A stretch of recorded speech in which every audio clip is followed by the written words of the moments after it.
স্বাগতম সবাইকে। আশা করি সবাই ভালো আছেন। আপনাদের আশীর্বাদে আমরাও ভালো আছি। তো এখন আর কি আপনাদের কিছু কমেন্টের উত্তর দিতে আর কি বসলাম। তো কি বলবো, সব কিছু তো আপনারা জানেনই, অনেকেই জানেন, অনেকে বলতে সবাই জানেন। তো আমাদের আর কি বাসায় চলে আসা, বাড়িতে ঝামেলা, এই বিষয় নিয়ে অনেকেই অনেক রকম অনেকে আর কি অনেক কিছু বলতেছেন। তো এইসব বিষয় নিয়ে আর কি হয়তো খোলামেলা কথা হয় নাই, কিন্তু কিছু কিছু কথা হয়েছে, কিছু কিছু আর কি সবাই জানেন, শুনছেন আর কি। তো আমাদের কথা কতটুকু বিশ্বাস হইব আপনাদের আর কতটুকু বিশ্বাস হইব না সেটা জানি না, সেটা সম্পূর্ণ আর কি আপনাদের ব্যাপার। তো কি বলবো, বলতেও ভয় করে, কারণ হতেছে অনেকে অনেক কিছু বলতেছে, তো এই জন্য আর কি।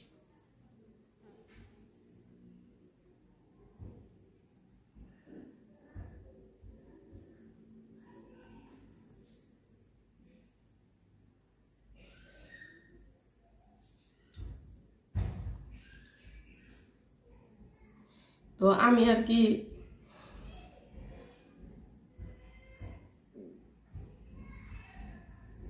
পরে ভিডিও করো।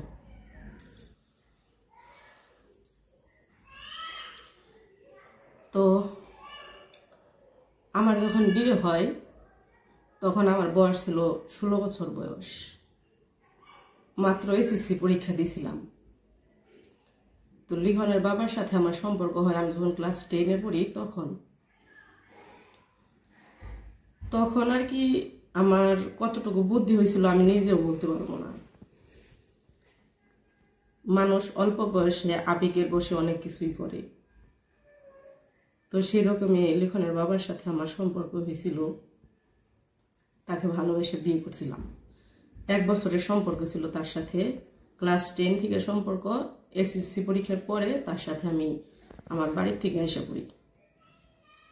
তো যখন তার সাথে বিয়ে হয় তার 1 মাস পর আমার এসএসসির রেজাল্ট দেয়, মানে এপ্রিলে আর কি রেজাল্ট দেয়, এপ্রিলে 1 মাস পরে আর কি রেজাল্ট দিছিল বিয়ের।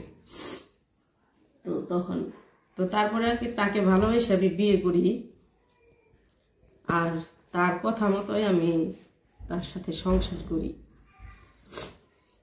তো এরপরে আমার ফ্যামিলির মানুষ, আমার আত্মীয় স্বজন যারা আছে সবাই আমাকে নেওয়ার জন্য অনেক চেষ্টা করছে, আর অনেকবার মানে আসছেও। তো আমি যাই নাই।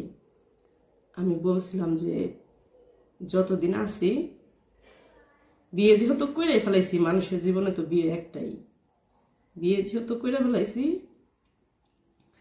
তো সারা জীবন লিখনের বাবার সাথে, মানে এই লিখনের বাবার কথা বলছি যে তা আমার স্বামীর সাথেই থাকবো, এরকম বলছি।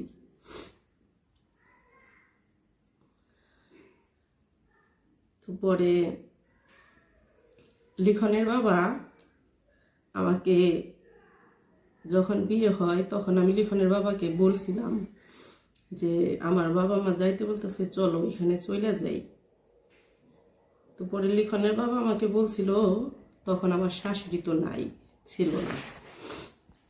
তো পরে লিখনের বাবা বলছিল, আমার হাত ধরে বলছিল, তোমাকে আজকে একটা অনুরোধ করব, যদি তোমার রাখতে মনে চায় তুমি রাখবা।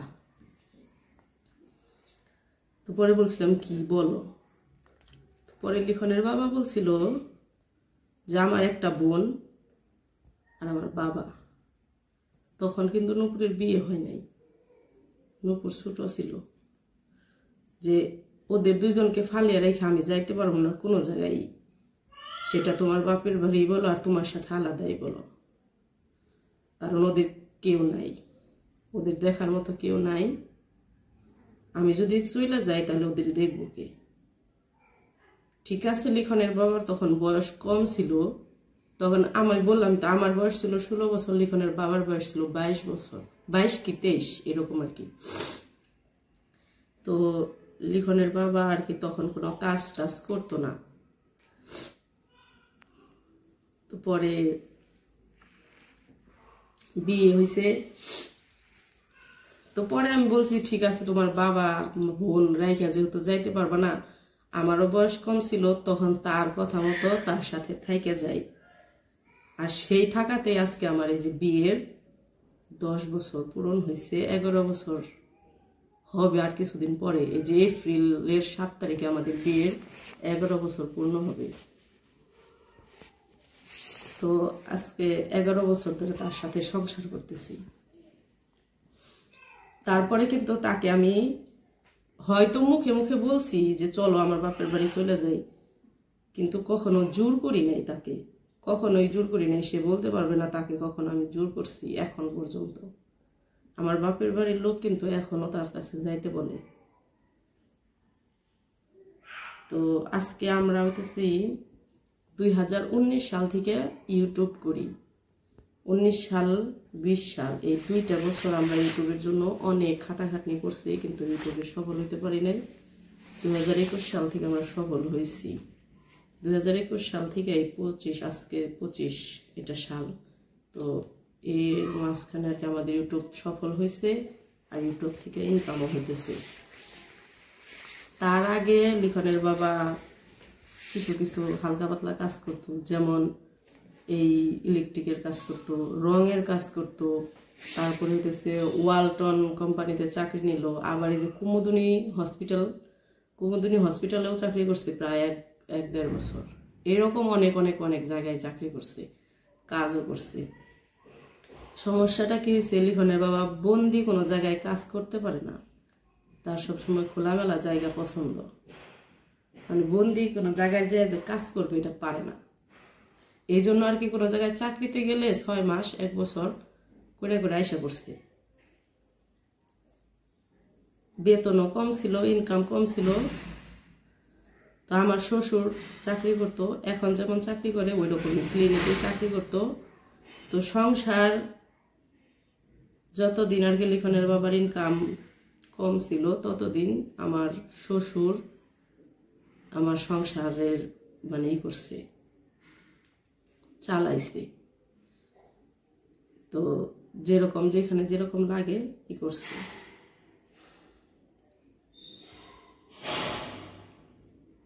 তো তারপরে তো মনে করেন আস্তে আস্তে এই যে আমাদের ইউটিউব চ্যানেলটা হইলো, এখান থেকে আমাদের কিছু কিছু ইনকাম হওয়া শুরু হইলো। আস্তে আস্তে আর কি আমাদের ইনকাম বাড়লো, আমাদের সংসারও পরিবর্তন হইল। হয়তো এটা আপনাদের চোখের সামনেই, আপনাদের চোখের সামনেই হয়েছে পরিবর্তন। তো যখন আমার বিয়ে হয়, এই বাড়িতে যখন আসি, প্রায় 1 বছর পর আমি বাড়িতে আসি। 1 বছর আমি সাভার ছিলাম, ভাড়া থাকতাম ওইখানে। তো এখানে আসি 1 বছর পর। তো তখন আইসা আমি সবাই, তখন 2টা ঘর ছিল, একটা ঘরে ভক্তরা থাকতো, আরেকটা ঘরে 2টা রুম ছিল। ওই রুমে এক রুমে কৃষ্ণরা থাকতো, আরেক রুমে আমার দাদি শাশুড়ি থাকতো। সে এখন বাইসা নাই, মারা গেছে। তো সে থাকতো। তো আমি যে আসছিলাম মানে লিখনের বাবাকে নিয়ে, মানে আমাকে নিয়ে যে আসছে এখানে, তো কোন রুমে থাকবো, আর তো ঘর নাই। 2টা ঘর, এক ঘরের ভক্তরা থাকতো, আরেক ঘরের 2 রুমে, এক রুমে কৃষ্ণরা থাকতো, আরেক রুমে আমার দাদি শাশুড়ি থাকতো। তা আমরা কই থাকবো? তখন আর কি কেউ আর কি ভিন্ন, শুধু ভাত যার যার মতো রান্না করে আলাদা আলাদা ভিন্ন করে খাইছে, কিন্তু ঘর তখন ভিন্ন হয় নাই। ঘর ছিল একটাই, এক ঘরে সবাই থাকছে আর কি। পরে আর কি আলাদা আলাদা করছে। এখন যেরকম দেখেন আলাদা আলাদা ঘর, এরকম আলাদা ছিল না। তো পরে ওই যে আমার যে দাদি শাশুড়ি থাকতো, ওই ঘরে আর কি আমার যে খাট, এখন যে রুম খাটটা নুপুর থাকে বাড়িতে রাইখাইছি, ওই খাটটা আর কি আমার এই বাসায় থাকতে কিনছিলাম, সাভার থাকতে। তো পরে ওই খাট বসাইলাম, এক পাশে আমার দাদি শাশুড়ির খাট ওইখানে থাকতো, আরেক পাশে আমি আর লিখনের বাবা আমার ওই খাটে থাকতাম। নুপুর তখন থাকতো হইতেছে আমার পিসি শাশুড়ির বাড়িতে। তো থাকতো, মাঝে মাঝে আসতো, যখন মাঝে মাঝে এই বাড়িতে আসতো তখন আমাদের সাথেই আমাদের খাটেই থাকতো। আবার যখন সাভার যাইতো, সাভার যখন ছিলাম তখন আমাদের সাথেই থাকতো। কিন্তু তখন আর কি নুপুর ওই পিসি শাশুড়ির বাড়িতে বেশি থাকে। মাঝে মাঝে যখন আসতো 1 সপ্তাহ 15 দিন এসে থাকতো, তখন আর কি আমাদের সাথে থাকতো। তো এরকম করে প্রায় 2 বছর কি 2.5 বছরের মতো এক ঘরের ভিতরেই ছিলাম। এক ঘরের ভিতরে আমার 2 খাটে, এক খাটে আমি আর আমার লিখনের বাবা থাকছি, আরেক খাটে আমার দাদি শাশুড়ি থাকছে। তারপরে আমাদের লিখন হইলো, লিখন ওইখানে থাকছে এরকম। পরে আস্তে আস্তে আস্তে আস্তে নূপুরের বিয়ে হইলো। নূপুরের বিয়ের সময় যে আমাদের যে কাঠ বাগানটা বিক্রি করা হলো, তো নূপুরের বিয়ে টিয়ে দিয়ে সবকিছু দেওয়ার পরে কিছু টাকা ছিল বাকি, তো সেই টাকা দিয়ে আর কি আমরা পরে যে ঘর, আমরা এখন যে আমাদের ঘর, ওই ঘরটা দেওয়া হইলো। মানে সবাই যার যার মতো আলাদা হয়ে গেল, যার যার মতো, কারণ এক ঘরে আর কতদিন থাকা যায়, এক ঘরে তো আর থাকা যায় না এরকম ভাবে। তো পরে আর কি ঘরটার আলাদা আলাদা করে দেওয়া হইলো। তো ওই ঘর, শুধু ঘর দেওয়া হইলো, তো ঘর মাটিরই ছিল, নিচে আর কি মাটির ছিল। তো এরকম করে আর কি আমরা করছি সংসার। তারপরে তখন লিখনের বাবার ইনকাম সেরকম ছিল না, খুবই কম, না বললেই চলে আর কি। তো সংসারে আর কি আমার শ্বশুর আর কি করতো, যা লাগতো দুইজনে মিলাই করতো। লিখনের বাবা যতটুকু পারতো করতো, না পারতো আমার শ্বশুর করতো, সেই বেশি করতো। তো পরে আস্তে আস্তে যখন আমরা ইউটিউবে ইনকাম করা শুরু করি, তখন থেকে সেই টাকা দিয়ে আমার সংসার আমি নতুন করে সাজাই। আমি ঘর লেপতে পারতাম না, কম পারতাম, মাটি দিয়ে আর কি। তো পরে আমার ইউটিউবের টাকায় থেকে, ইউটিউবের টাকা না, ওইটা হইতেছে আমার যে দলিল বাড়ির, এই দলিল দিয়ে আমি ব্যাংকে থেকে টাকা উঠাইছিলাম, সেই টাকা দিয়ে ঘর পাকা করছিলাম। কিন্তু পরে আমরা যে ইউটিউবে থেকে টাকা পাই, এই টাকা দিয়ে আস্তে আস্তে ব্যাংকের লোন শোধ করছিলাম। ওই যে ব্যাংক কাগজ দলিলটা উঠে আনছিলাম, আমাদের ইউটিউবের টাকা দিয়ে আমরা ওই ব্যাংকের লোন শোধ কইরা তারপরে দলিল উঠিয়ে নিয়ে আসি, কারণ টাকা ছাড়া তো আর দলিল ফেরত দিব না। তো পরে ইউটিউবের টাকায় থেকে মাসে মাসে মাসে মাসে লোন শোধ কইরা আমরা দলিল ফেরত নিয়ে আসি। তো ঘর পাকা করা হয়েছে। তারপরে আমরা আর কি আমাদের ইউটিউবের টাকায় থেকে কিছু কিছু কিছু কিছু কইরা সারা বাড়ি আর কি কিছু কিছু সাজাই। লিখনের বাবার একটা শখ আছিল পুকুরের। তা আমাদের ইউটিউবের প্রথম ইনকামের, প্রথম না দ্বিতীয় মনে হয়, দ্বিতীয় মাসের ইনকামের টাকা দিয়ে আমাদের পুকুরটা কাটা হয়। ভিডিওতে আসলে আপনারা পাইবেন ভিডিও, প্রথম পুকুর কাটা হয়। তারপরে আস্তে আস্তে করে সবকিছু, রান্নাঘর দেওয়া হয়। রান্নাঘরটা ছিল আমার ভাঙা, রান্নাঘর ছিল না। তারপরে গরু কেনা হয়, গরুর ঘর, গোয়াল ঘর দেওয়া হয়। তারপরে হইতেছে আমাদের বাহিরে একটা টয়লেট ছিল, ওইটা সবাই একসাথে থাকাকালীন ওইটা পাই টয়লেটটা নষ্ট হয়ে যায়। আপনারা মাঝে মাঝে প্রশ্ন করছেন যে ওইটা কি, যখন লিখনের বাবা খের আনতে গেছে ওই পাশে পুরানো একটা দেখা গেছে, ওইটা আর কি আগের, ওইটা আগের টয়লেট ছিল। তো পরে ওইটা নষ্ট হইলে পরে আমরা আমাদের ঘরের ভিতরে একটা টয়লেট বানাইছি। এগুলা সবকিছু আমার ইউটিউবের টাকায় থেকে। তারপরে ঘরে রং করা হইলো, ঘরে গ্রিল করা হইলো, রান্নাঘর করা হইলো, সবকিছুই। বাড়ির পরিবর্তন যতটুকু দেখছেন আপনাদের চোখের সামনে, সম্পূর্ণ আপনাদের চোখের সামনে। আর এই সম্পূর্ণ জিনিসটাই আমার ইউটিউবের ইনকামে থেকে, মাসে মাসে যা ইনকাম হয়েছে, আমি মাসে যা পাইছি ওইখান থেকে আমার সংসারও চালাইছি, আর হয়েছে কিছু কিছু করছি, নিজে ঘরের জিনিসও করছি, বাহিরের জিনিসও করছি। আর যখন থেকে লিখনের বাবার ইনকামটা, মানে ইউটিউবের যে ইনকামটা, ওইটা সম্পূর্ণ পুরোপুরি হয়েছে, তখন থেকে সম্পূর্ণ আমাদের সংসারের খরচ, আগে যেমন 2 জনে করছে, আমার শ্বশুর বেশি করছে, লিখনের বাবা কম করছে, 2 জনে করছে, তখন লিখনের বাবাই সম্পূর্ণটা নিচ্ছে। তো তখন আর আমার শ্বশুরকে করতে দেয় নাই, বলছে যে না, এতদিন আমি পারি নাই, তুমি করছো, এখন আমি পারি, আমি করবো। তখন থেকে শুরু করছে। সম্পূর্ণ খরচ লিখনের বাবা করছে, A to Z, যেখানে যেখানে যা লাগছে সবকিছু। কতটুকু করতে পারছে জানি না, কিন্তু লিখনের বাবা চেষ্টা করছে আমার শ্বশুর যেটা বলছে ওইটা করার, যখন যেটা বলছে ওইটা করার চেষ্টা করছে। কেউ মানবো কিনা এটা আমি জানি না। তারপরে আমার শ্বশুর বিয়ে করলো, এই বিয়ে যখন করছে তখন আমি ভিডিও করি, যেহেতু আমি আগে থেকে ভিডিও করতাম, তো আমি ভিডিও করছি। ভিডিওতে যেভাবে আর কি আমরা বলছিলাম, লিখনের বাবা আর কি যেভাবে বলছিল যে মেয়ে আমরা নিজেরা দেখে বিয়ে করাইছি, কিন্তু সেটা আর কি সত্যি ছিল না। সত্যিটা আর কি কি বলবো, আমার শ্বশুর আগে থেকে তাকে হয়তো পছন্দ করছিল, তার সাথে ফোনে কথা বলতো। তো পরে যেদিন আর কি সে আসবে রংপুর থেকে, যেদিন আসবে অলরেডি গাড়িতে উঠে পড়ছে, তখন লিখনের বাবাকে আমার শ্বশুর বলছে যে আমি বিয়ে করব, সে আসতেছে, এরকম আর কি। তো লিখনের বাবা যে তখন না করব, এর আগে অনেকবার না করা হয়েছে, এর আগে আরো অনেকবার বিয়ে করার কথা বলছে, না করা হয়েছে। লিখনের বাবা না করছে, আমিও না করছি, বলছি যে না, বিয়ে করার দরকার নাই, বিয়ে করলে বাড়িতে একটা অশান্তি হবে। তো তখন আর কি বলছে যে না, কোনো সমস্যা হবে না, বিয়ে করব। তো বিয়ে করছে, বিয়ে করার পরে তার সাথে আমাদের কিন্তু সেরকম কোনো ঝগড়া লাগে নাই। তার সাথে আমাদের প্রথম যে আমার সাথে প্রথম যে ঝগড়াটা লাগছিল, সেই ঝগড়াটাও কিন্তু বিষয়টা ছিল নূপুর। তার সাথে আমার প্রথম ঝগড়া কখন লাগে আপনারা বাড়ির মানুষকে জিজ্ঞাসা করে দেখবেন যে আমি মিথ্যা বলতেছি না সত্যি। তার সাথে প্রথম ঝগড়া লাগে নূপুরের হাজবেন্ড মারা যাওয়ার পরে।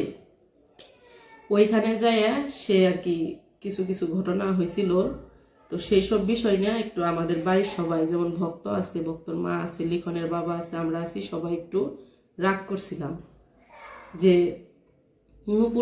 নূপুরের হাজবেন্ড মারা গেছে, ওইখানে যে এরকম করার কোনো মানে হয় না। তো এইসব করার পরে সে আর কি নূপুরকে দেখতে পারতো না, নূপুরের সাথে রাগারাগি করতো, নূপুরের সাথে অনেক বাজে ব্যবহার করছে।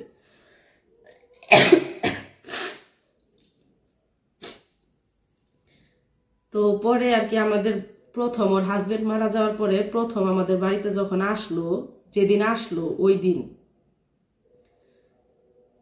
দিন আমার ঘরে তখন খাট একটা, তুষক খাটে একটা, আর বাবার রুমের তুষক 3টা। বাবার রুমের খাটটাও কিন্তু আমাদেরই কেনা, আমাদের টাকায় কেনা।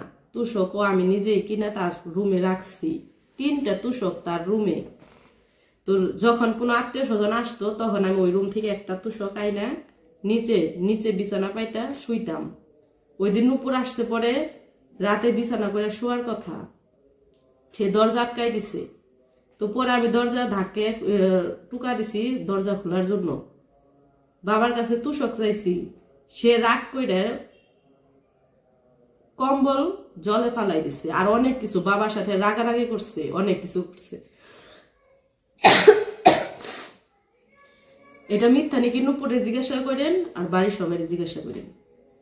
ওই দিন আমি প্রতিবাদ করছিলাম তার কথায়, বাড়ির কেউ বাড়িতে ছিল না, তখন সবাই অষ্টপ্রহরে গেছিল। বাড়ির সবাই যদি থাকতো তাহলে হয়তো প্রতিবাদ করতো, কিন্তু কেউ ছিল না, ছিল শুধু লিখনের বাবা, নূপুর, আমার শ্বশুর, সে আর আমি। তো পরে নূপুরের সাথে এরকম বাজে ব্যবহার করার কারণে আমি তার কথায় আমি প্রতিবাদ করি, সেই প্রথম তার সাথে আমার ঝগড়া আর কি হয়, কথা কাটাকাটি হয় আর কি।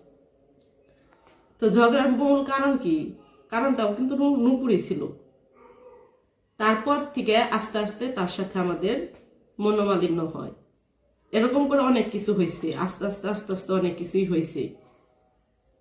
তো এত কিছু আর না বলি, তো সেই থেকেই শুরু করতে করতে করতে করতে এই পর্যন্ত আজকে 11 বছর ধরে এখানে আছি। আমি কিন্তু আমার বাপের বাড়ি যাওয়ার জন্য এখানে ছিলাম না, যে বাপের বাড়ি চলে যাবো ওইরকম কিছু আমার মাথায় ছিল না। আমার মাথায় যদি থাকতো যে আমি বাপের বাড়ি চলে যাবো, তাহলে নিজেদের ইনকামের টাকা খরচ করে বাড়ি ঘর সুন্দরও করতাম না, বাড়ি ঘরে কাজও করতাম না। বাড়ি ঘরে কেন কাজ করছি? নিজে ভালো থাকার জন্য, নিজে ইনকাম করছি, নিজে ভালো থাকার জন্য বাড়ি ঘরের জিনিস করছি, যাতে আমি আমার বাচ্চাদের নিয়ে ভালো থাকতে পারি। আমি কিন্তু আমার বাপের বাড়ি চলে যাওয়ার জন্য এসব করি নাই। বাপের বাড়ি যদি চলে যাওয়ার ইচ্ছা আমার থাকতো, যে আমি বাপের বাড়ি চলে যাবো, তাহলে আমি বাড়িতে এত কিছু, এত টাকা খরচ করে করতাম না। আপনারা একটু হিসাব করে দেখেন আমার বাড়িতে কত টাকা খরচ করছি আমি। আজকে বাড়ি ছাড়া হয়েছি, বাড়িতে থেকে বেরোয় এসে পড়ছি, সাধারণ একটু বিষয়ে কিন্তু না, সাধারণ একটু বিষয়ে কিন্তু মানুষ বাড়ি থেকে বের হয় না। এখন যদি তারা যদি বলে যে সাধারণ বিষয়, তাহলে হয়তো তাদের কাছে সাধারণ, কিন্তু আমার কাছে না।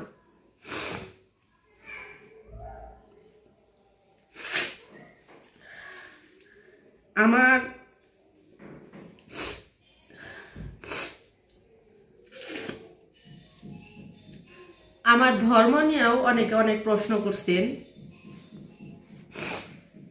এই যে এত কথা বলছে, এখনো কিন্তু আমার ধর্মের কথাটা বলি নাই। তা আমার ধর্ম নিয়ে অনেকে অনেক কথা বলছেন, অনেকে কমেন্ট লিখছেন, কখনোই কিছু বলি নাই, বলতে চাই নাই। কারণ আমি লিখনের বাবার সাথে যেহেতু আছি, তার সাথেই ওইভাবেই, যেভাবে আছে ওইভাবেই থাকতে চাইছিলাম। এই জন্য এইসব বিষয় নিয়ে আমি কখনোই ভিডিওতে কিছু বলি নাই। অনেকেই বলছেন যে মিতু মুসলিম। আজকে আমি বলতে বাধ্য হইতেছি যে হ্যাঁ, আমি মুসলিম।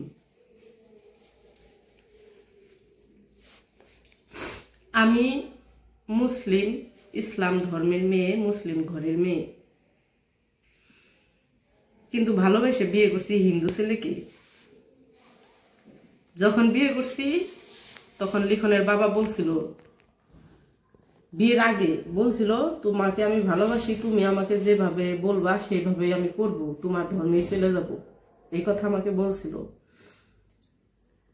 তো সেই হিসেবে তাকে যেহেতু ভালোবাসছিলাম, তার কথা মতো আমি বিয়ে করছি। বিয়ের পরে সে বলছে আমি যাব, কিন্তু ওই যে প্রথমে বলছি, আমার হাতে ধরে অনুরোধ করছিল, যতদিন আমার বাবা আছে, আমার বোনের একটা ব্যবস্থা করতে না পারি, ততদিন আমি তোমার ধর্মে যাব না, বা তোমার বাপের বাড়ি যাব না, বা অন্য কিছু না, তুমি আমার সাথে থাকবা। সেই হিসেবে আমি তার সাথে ছিলাম। আজকে 11 বছর ধরে আমি তার সাথে আছি, তাদের বাড়িতে আছি, তাদের বাড়ির মানুষের কথা মতোই আছি, তারা যেভাবে আমাকে বলছে সেভাবেই আছি। তারপরেও আমার গালি শুনতে হয়েছে আমি শেখের বেটি। কে বলছে এটা? আমার শাশুড়ি।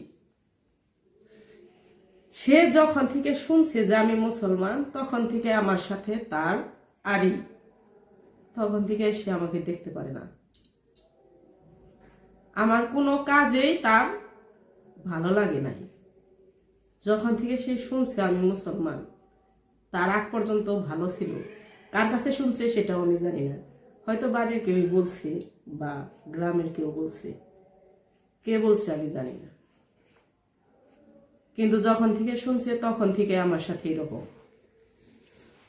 আর প্রথম আমার সাথে লাগার কারণটাই হইতেছে এটা, আমি মুসলমান। তাহলে আজকে ভালোবেসে আমার ভালোবাসার মানুষের কথা শুনে নিজ ধর্ম থেকে এই ধর্মে, মানে তার সাথে থাইকে আজকে আমার এত এত এত এত এত এত কথা যেহেতু শুনতে হইতেছে, তাহলে আপনারাই বলেন, তাহলে আমি কেন এখন আর তাদের ধর্মে থাকবো? আমি তাহলে আমার নিজ ধর্মে চলে যাব। এখন যদি লেখনের বাবা আমার সাথে বা আমার ধর্মে যাবে, না গেলে নাই, সে তার ধর্মে পালন করুক, আমার কোনো আপত্তি নাই। কিন্তু এতদিন যেহেতু আমি তাদের সাথে মানিয়ে চলার জন্য তাদের ধর্ম পালন করছি, কিন্তু যেহেতু মানাইতে পারি নাই, আমার ব্যর্থতা এটা, আমি যেহেতু পারি নাই মানাইতে, তাহলে এখন থেকে আমি আর তাদের ধর্ম পালন করব না। এখন থেকে আমি আমার নিজ ধর্ম পালন করব। আর সেটাও আজকে থেকেই আমি আমার নিজ ধর্ম পালন করব। আর লিখনের বাবা কি করবে সেটা আমি জানি না। লিখনের বাবাকে আমি কখনো জোরও করব না। সে তার ধর্ম পালন করুক, আমার কোনো আপত্তি নেই। কিন্তু আমি এখন থেকে আর কখনো হিন্দু ধর্ম পালন করব না। আমি আমার ইসলাম ধর্ম পালন করব। এতে যদি কারো খারাপ লাগে তাহলে আমার কিচ্ছু করার নেই। কারণ আমি তাদের মন মতো থাকার চেষ্টা করছি অনেক অনেক অনেক, কিন্তু পারি নাই।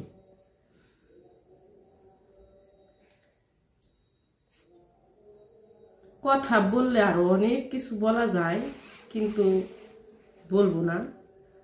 দোষ সম্পূর্ণই আমার।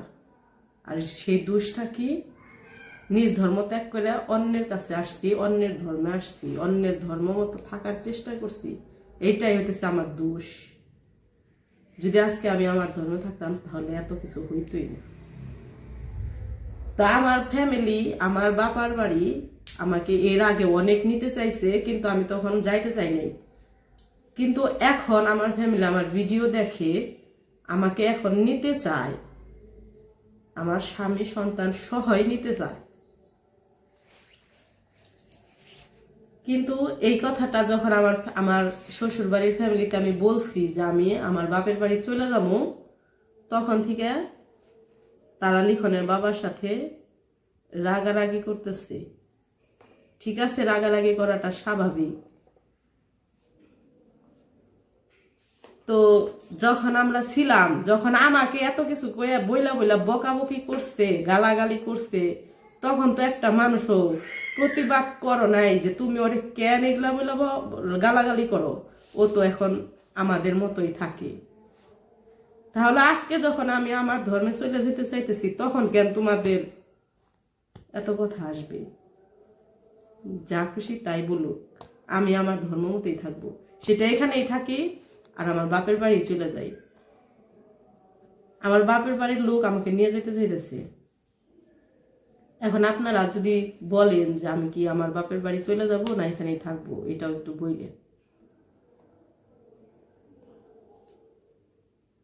হয়তো কিছুদিন পরে আমার মা বাবার সাথে আমি দেখা করতে যাব। তারা আমাকে দেখা করতে যাওয়ার কথা বলছে। আমার মা বাবা বলতেছে যে তাদের সাথে দেখা করে আসতে। তাদের ওইখানে তো থাকতেই বলতেছে, কিন্তু আমি বলছি যে না, এখন আমি যাব না, গেলেও পরে। কিন্তু পরে বলছে যে সমস্যা কি, দেখা করে যাও, আমাদের সাথে দেখা করে যাও, যোগাযোগ রাখো। শুধু আমি লিখনের বাবার জন্য এতদিন তাদের সাথে দেখাও করি নাই। যোগাযোগ ছিল, টুকটাক যোগাযোগ ছিল। যোগাযোগ যে ছিল না তা না, ছিল। কিন্তু ভিডিওতে আমি কখনো বলি নাই। কেন বলি নাই, আমি আর কি এইসব বিষয়ে বলতে চাই নাই, কিন্তু আজকে বাধ্য হইয়া বলতে হইল। এই যে এত কিছু বললাম, এইখানে যদি আমার একটাও মিথ্যা কথা থাকে তাহলে আপনারা আমার ফ্যামিলির মানুষকে জিজ্ঞাসা করবেন যে আমি একটাও মিথ্যা কথা বলছি কিনা। তারা যদি একটা আঙুল দিয়ে দেখাই দিতে পারে যে এটা মিথ্যা কথা বলছ, তাহলে আমি পরবর্তীতে সেটা আবার শুধরাই নেব যে হ্যাঁ, এটা আমি মনে হয় মিথ্যা বলছিলাম। তো আমি জানি না আপনারা কিভাবে নিবেন আমার কথা। যারা আমার মুসলমান দর্শক আছেন তারা হয়তো আমাকে খারাপ বলবেন, আমি জানি সেটা। আমি খারাপ কাজ করছি, আমার ধর্ম হয়তো ধর্ম ত্যাগ করি নাই, ভালোবেসে বিয়ে করছি, তার মতো থাকার চেষ্টা করছি, এতটুকুই। কিন্তু পারি নাই। আমি তার মতো থাকার চেষ্টা করছিলাম, কিন্তু পারি নাই। আমার যারা ভিডিওতে কমেন্ট করছে অনেকেই যে মিতু মুসলিম, হয়তো তারা আমার পরিচিত ছিল। সেই জন্য তারা বলতে পারছে। তাদের কথায় আমি কখনোই খারাপ মনে করি নাই, কারণ তারা জানে বিদায় বলছে। কিন্তু আমি কখনো ওইসব বিষয়ে বলতে চাই নাই। প্রথমেই তো বললাম কেন বলতে চাই নাই। কিন্তু আজকে থেকে আমি এই বাসায় থাকি আর আমার বাপের বাড়ি চলে যাই। হয়তো আমার শ্বশুর বাড়িতে আর কখনো যাওয়া হবে কিনা আমি জানি না, কেন যাওয়া হবে না তারও কারণ আছে।